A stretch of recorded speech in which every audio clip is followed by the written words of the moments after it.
આદિવાસી બાળકોને શિષ્યવૃત્તિ બંધ કરવાને લઈ હવે કોંગ્રેસ મેદાને છે।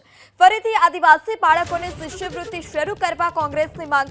સ્કોલરશિપ આપવામાં નહીં આવે તો કોંગ્રેસની આંદોલનની ચીમકી। દરેક જિલ્લામાં કોંગ્રેસ કલેક્ટરને આપશે આવેદનપત્ર, તેવું પણ શક્તિસિંહ ગોહિલે જણાવ્યું। ભાજપ સરકાર આદિવાસી સમાજ સાથે અન્યાય કરે છે તેવો પણ આરોપ લગાવ્યો।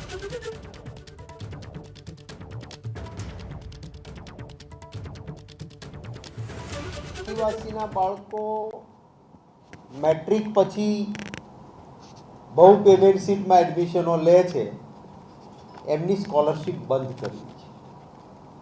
અને એટલા માટે કેન્દ્ર સરકારે કોઈ ગાઈડલાઈન બનાવી દીધી, જેનો આધાર ટાંકીને ગુજરાત સરકાર 28 ઓક્ટોબર 2010 રોજ એક પરિપત્ર બહાર પાડે છે। સરકાર શ્રી દ્વારા કાળજીપૂર્વક વિચારણાના અંતે રાજ્યમાં અનુસૂચિત જનજાતિના વિદ્યાર્થીઓ માટેની ભારત સરકાર દ્વારા પુરસ્કૃત પોસ્ટ મેટ્રિક શિષ્યવૃત્તિ યોજના અંતર્ગત શૈક્ષણિક વર્ષ 2024-25 થી મેનેજમેન્ટ કોટામાં પ્રવેશ મેળવનાર વિદ્યાર્થીઓની શિષ્યવૃત્તિ બંધ કરવાનું આથી ઠરાવવામાં આવે છે।